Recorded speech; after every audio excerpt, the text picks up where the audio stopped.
Hamas सरबराह Ismail Haniyeh Iran में कातलाने हमले में मुहाफ़िज़ समेत शहीद। हमास इस्माइल हनिया ऐं संदसि मुहाफ़िज़ जे शहादत जी तस्दीक करे छॾी। अरब मीडिया मूजिब इसराइल पारां इस्माइल हनिया जी रिहाइशगाह खे मिसाइल सां निशानो बणायो वियो। हू ईरानी सदर जे कसम खणण वारी तक़रीब में शिरकत लाइ ईरान में हो। हमास जो चवणु आहे त इस्माइल हनिया खे यहूदी एजेंटनि निशानो बणायो आहे। ईरानी इख़्तियारनि मूजिब कातलाने हमले जूं हक़ीक़तूं तुर्त साम्हूं आंदियूं वेंदियूं।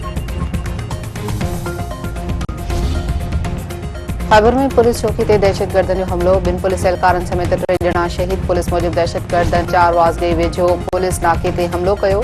दहशतगर्दनि जी फायरिंग में एएसआई आलम चइबे एहलकार शेर आलम समेत 3 ॼणा शहीद थी विया। उॾिरराल वेझो 2 सोटनि जा तशदुद थियल लाश हथ अस्पताल मुंतक़िल। ॻोठाणनि जी नज़ीर ऐं मुमताज़ कोरे जे तौरु सुञाणप। वारसनि जो चवणु आहे त 2 नौजवान राति जो पाणी जे वारे ते विया हुआ, जिन जा सुबुह जो लाश मिलिया आहिनि।